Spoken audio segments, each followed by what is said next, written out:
For every generation, there's either a loved streamer or one that's hated by everyone. Starting things off with Gen Z, Rakai. He first appeared on the radar in April 2024, hopping on a video call with Cenat, getting a cosign from one of the biggest streamers alive. I mean, it's just like so just cool and just like wow, man. Wait, I don't. Where you from? From New York. From New York. Do it different. Wait, what part of New York you from? 305, upstate New York. Upstate? Yeah, do it different. God did. Wait, what part of upstate? Like Buffalo, like where? Like Syracuse. Syracuse? That should have been the launch pad. Instead, it became the before picture. Once Rakai moved into the AMP house, the controversies started stacking. Casually on his phone while driving on stream, laughing while a homeless man ate beside him, crashing out on his own viewers for not donating enough. For me. Each one worse than the last, and each one treated like content. Then in March 2026, he competed in MrBeast's streamer tournament, a $1 million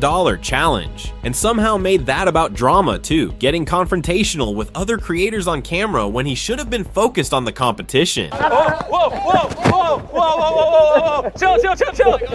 Security! And just when it seemed like the tournament drama was done, another clip resurfaced from the same event. Rakai, after fellow creator Rubius got eliminated, hit him with the Take the L Fortnite emote to his face, on stream, in front of everyone. We're going back to slingshot. Ain't no way. He's good at the throws. He's emoting on him.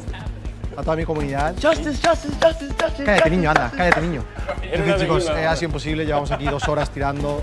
Yo creo que al final ha sido. A lot of players already disliked him, and when Mari got eliminated from the same event and broke down crying, Rakai mocked her so badly, pretty much proving their point. No, because you're bad energy, bro. You're bad energy. People just don't like you because your reputation. They're like, yeah, nah, we're not doing no with this. Bro, I'm not the most hated person, bro. You up there. If I have a chance, I'm getting him out. Yep. He needs to leave. Mari, I am so sorry. You're gonna make me cry. It's okay. It's fine. It's fine. It was an experience. Love you, Mari. Womp. Cry about it. Not a joke, not banter, just straight disrespect to someone who was already out. And then it got worse. Back on his own stream, Rakai went further, issuing direct threats toward her. On camera, recorded. Still, no accountability, no self-awareness, not even a pause. The internet had seen enough. He's never gotten his kicked and put in his place, and it shows. He is literally like Black Jack Doherty, just legitimately more stupid. Bro moves like the villain in a Disney Channel movie and thinks it's a personality. The fact that he thinks this is entertaining says everything about his character. That's Rakai's story so far. A real cosign from Cenat, a spot in the AMP house, and a place in a MrBeast tournament. And somehow every opportunity turned into controversy. Some creators never get a shot like that. Rakai got 3 and burned every one of them. But while Rakai wasted every chance, CaseOh made his own. And the streamer award goes to CaseOh. CaseOh was a 24-year-old maintenance worker in Clarendon, working 2 jobs, still broke, burned out, and frustrated. Years earlier, he'd bought streaming gear, but after nothing took off, he gave up. His mom never did. Watching him come home exhausted every night, she pushed him to give the dream one more shot. Your family? Well, the reason that I gave it another shot again in general was because of my mom. Because I was miserable at work, you know, she'd hear me complaining like, oh, I hate my job, I wanna go do something else.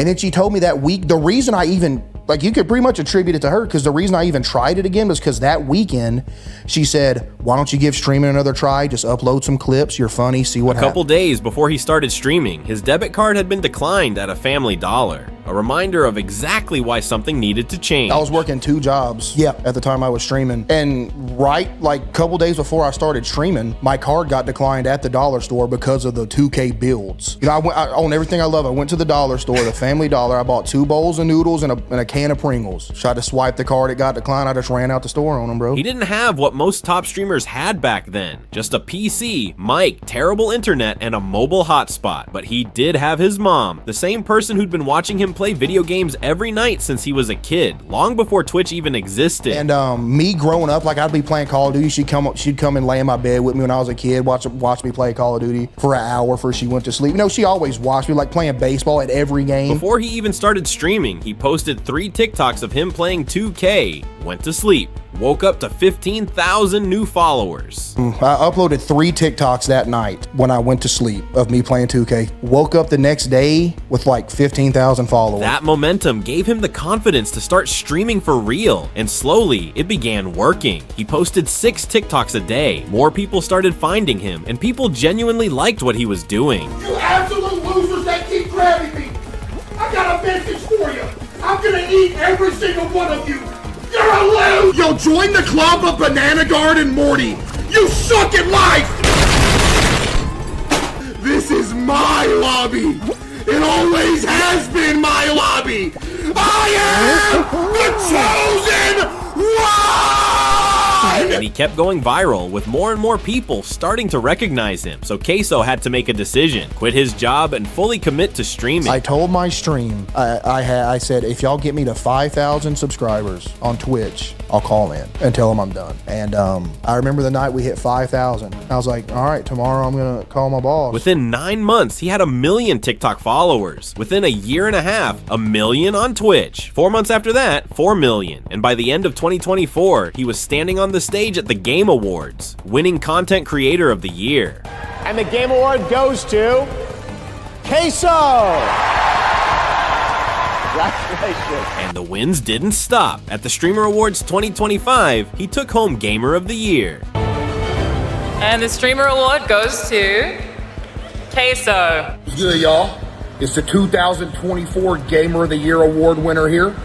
So if you're seeing this video, that means we also won the 2025 Gamer of the Year award, which means we went back to back. Oh, but here's the part that separates him from every other creator on this list. His mom recently went public about the offers he's turned down. Game companies offering him millions to play their games on stream, sponsors lining up, and CaseOh said no to all of it. In her own words, he'll get offered a lot of money to play a game, and it's not his style. He's turned down millions. He knows his community won't watch it. He loves his community. He turned down generational money because he respected his viewers more than the paycheck. This man is the definition of staying true to your roots. He turned down millions for us. The least we can do is keep watching. That's why CaseOh isn't just one of the most loved creators of his generation. He's proof that you don't need a cosign to make it. You just need someone who believes in you, and the discipline to never forget who helped get you there.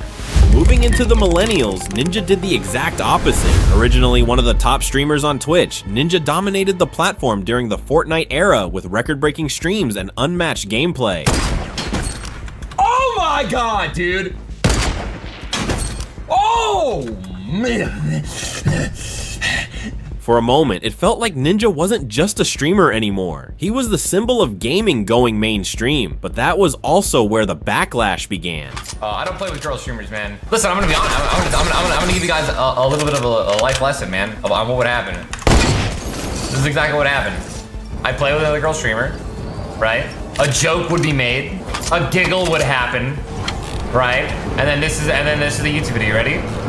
Ninja flirting with so-and-so? Jake Oshie angry? In 2018, Ninja faced backlash after refusing to stream with female gamers to protect his marriage. But many viewers felt it sent the wrong message. When Ninja left Twitch for Mixer in 2019, the move became one of the biggest platform switches in streaming history. I know this may come as a shock to many of you, but as of today, I will be streaming exclusively on Mixer. Reports later claimed the deal was worth $20 to $30 million, but instead of making him feel bigger, it left him disconnected from the audience that built him. When Mixer shut down, Ninja returned to Twitch, but the old magic was gone, and a new generation of streamers had already taken over. That shift became impossible to ignore in 2024, when clips spread of Ninja trash talking stable Ronaldo on stream. And once that clip reached Ronaldo's circle, it didn't take long before he called Ninja out.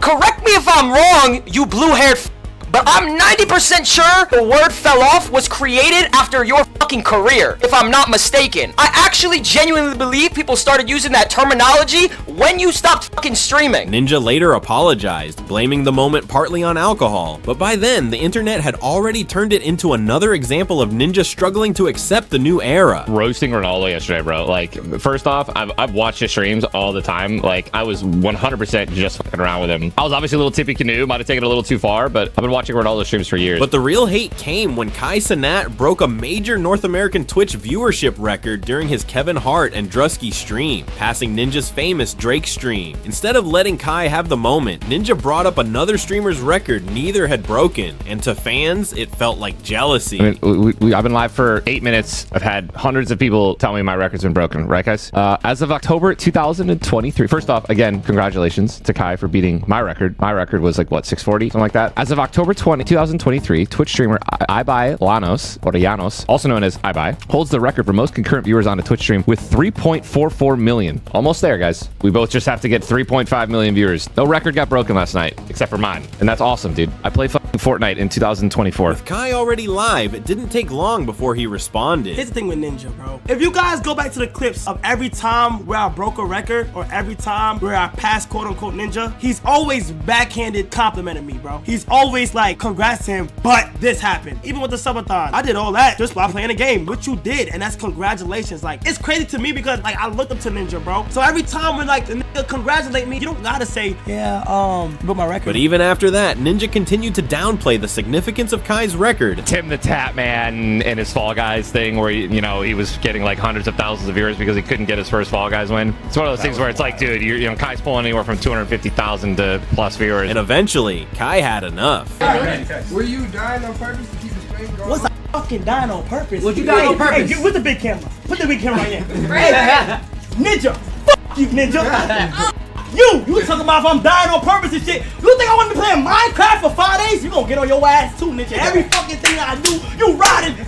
Yeah, That moment hit harder because it felt like the new generation finally speaking back to the old face of streaming. In the end, Ninja still helped shape the millennial streaming era, but instead of being remembered as the king of Fortnite, he became one of the most debated streamers the internet ever created. But while Ninja forgot his roots, Markiplier never did. Back in 2012, Mark first started gaining attention through horror game videos, loud reactions, and the kind of chaotic energy that made viewers feel like they were watching their funniest friend lose his mind on camera. But what made Mark different wasn't just the screaming. Behind the jokes, fans could tell he actually cared. Instead of using his platform for drama, he turned it into something bigger in 2018. Research Institute. His Tasteful Dudes charity calendar raised $500,000 for the Cancer Research Institute in 2 days, with over $3 million raised to date. And even after pushing past 38 million subscribers, Mark never turned his success into a personality, refusing to flex wealth or act above his fans. In fact, whenever he's reminded of how far he's come, he almost seems in disbelief. You have an unfathomable amount of money, is what you're telling me. Yes.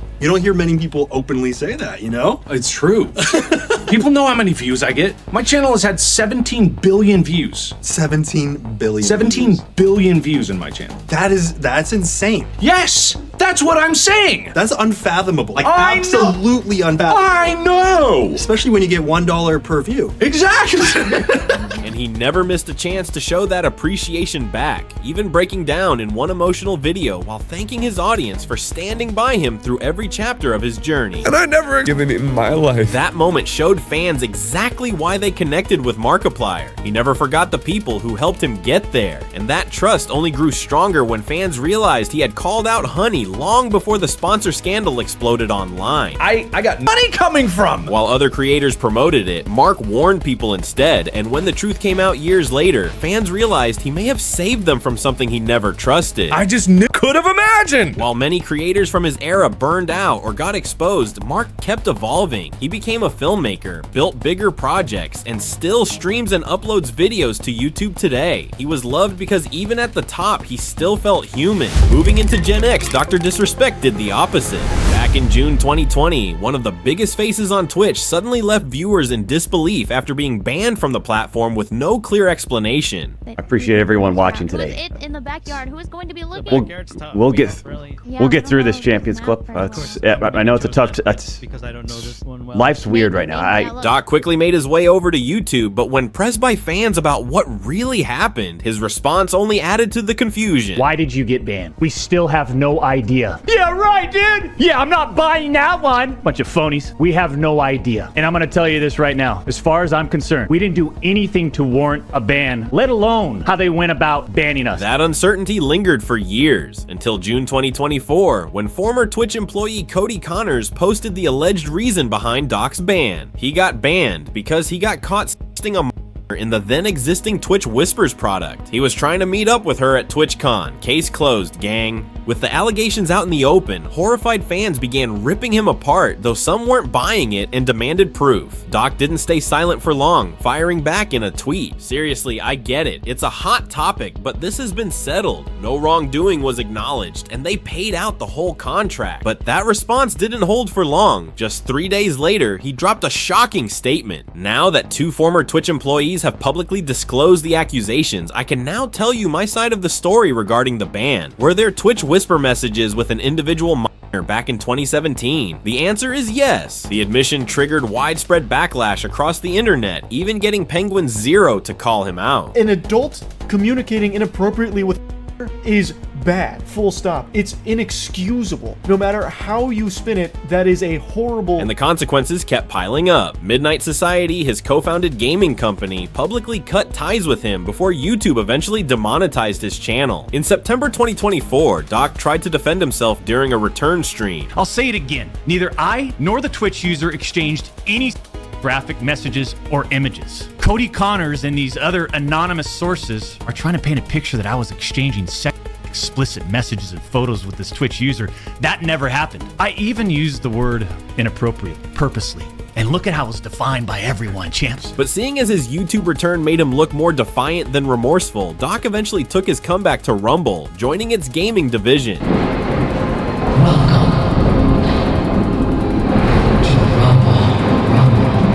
Despite the desperate attempt to move on, the controversy still follows him to this day. YouTube has since remonetized his channel, and while he now streams across YouTube and Rumble, the admission he spent years avoiding now defines how millions of people see him. But while Doc faked it, MANvsGAME didn't. MANvsGAME was one of the original old school streamers who helped shape what Twitch would become. Long before live streaming became a billion-dollar industry, Jason Love was broadcasting from his basement in Montana on Justin.tv. Good luck. Good luck.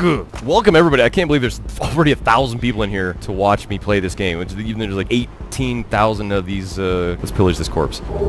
Dungeon cell key. And when Twitch officially launched, he moved over and started building a community around good games, real conversation, and a room full of people who felt like they belonged. Oh, nice. Oh, look at this tweet. And again, happy birthday to Eddie Von Ruckenstein. He is drinking Flathead Cherry Ale, nomming on some homemade red velvet cake, and watching Men's Day with MANvsGAME. Yes. But what really set him apart were his legendary endurance marathons, sometimes streaming for 24 hours straight while grinding through the hardest games ever made, like Dark Souls and Dead Space. I really wish that thing would just stop.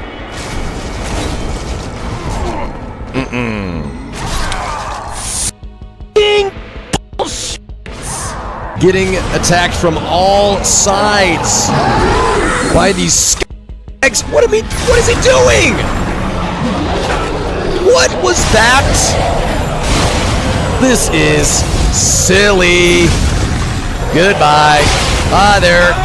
Oh, come on. And as brutal as those streams got, he never made it feel like a one-man show. He talked with chat, laughed with them, and struggled through every boss fight alongside them, making the stream feel less like content and more like a late-night hangout.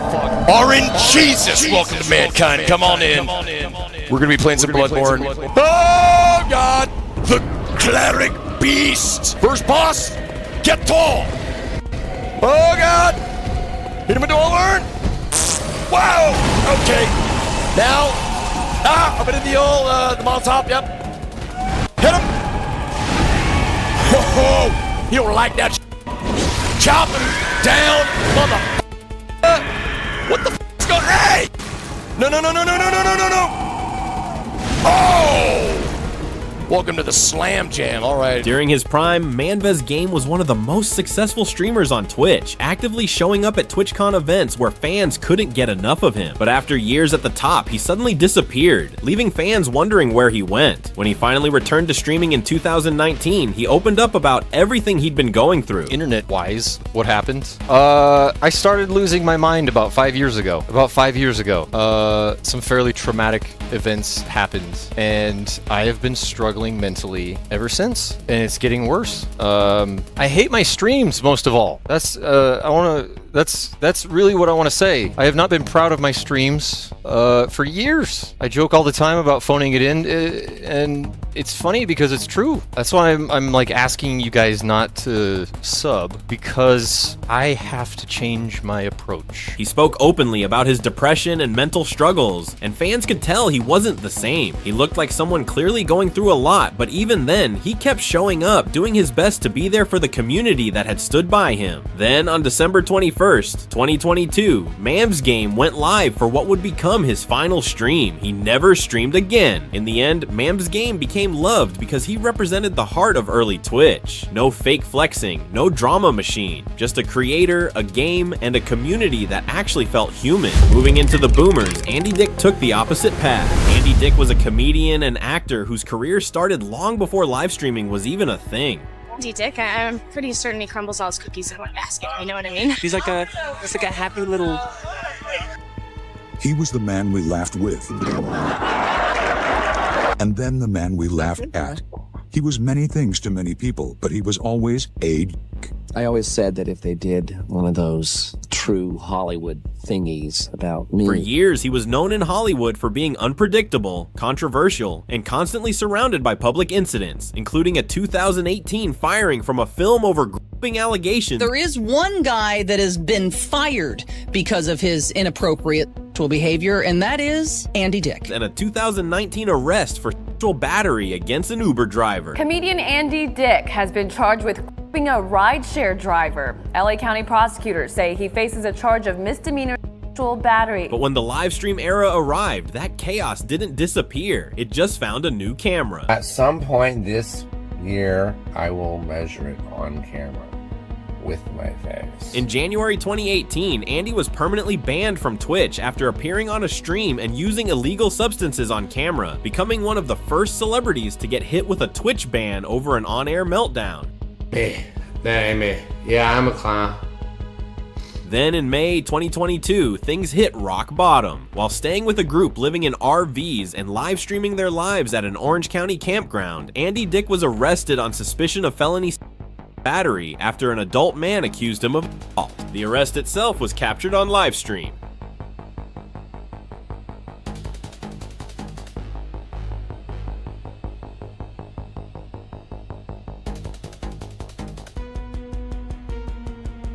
For many, it became the clearest example of how livestream culture can turn someone's real-life downfall into content in real time, with no filters, no editing, and no escape. In the end, instead of being remembered for the career he once built, Andy Dick became one of the most chaotic older figures the internet ever watched fall apart live. But while Andy brought chaos, GrndpaGaming brought peace. GrndpaGaming is a retired US Navy diver who spent over 20 years serving his country before becoming one of the internet's most wholesome older gaming creators. Eat that. One more, Grandpa. Grandpa got them all. Yes. Holy. Hey, that was a no-scope with a triple take. At first, people clicked because they couldn't believe what they were seeing. A grandpa sitting at a gaming setup, playing competitive shooters, and casually hitting shots most younger players would miss. What made you want to play these type of games? Because I'm a killer, a trained killer. Oh, yeah, headshot, baby.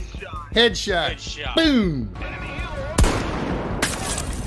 Ooh. And another one bites the dust.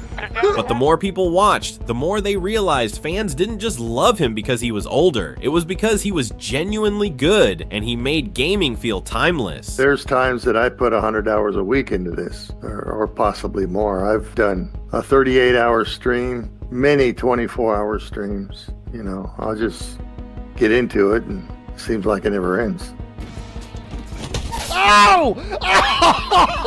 Oh! Oh, did you see that? Ass pan, Everyone needs an ass pan. Strap it on, it'll do you right. It'll save your ass in a firefight. Ass pan. Before streaming, GrndpaGaming had already lived an entire life away from the camera. He served in the Navy, became a diver, dealt with serious injuries, battled cancer, and still found a way to turn gaming into something joyful. You'll see a big scar right there. That was from a machete in the Philippines. If I sit in this chair for more than 20, 30 minutes, the feeling in my hands is gone. Everything from the shoulder down to the fingertips. I can feel the pressure, but it's all numb. And that's what made his rise feel different. He wasn't chasing clout, acting young, or forcing himself into internet culture. He was just being himself, a veteran, a gamer, and a grandpa. And somehow that made him stand out more than almost anyone else. Next time you run in front of my f***ing torpedoes, I'm gonna put a full sprint in your ass. Did I say you can come in my house? You didn't knock on the door. Oink!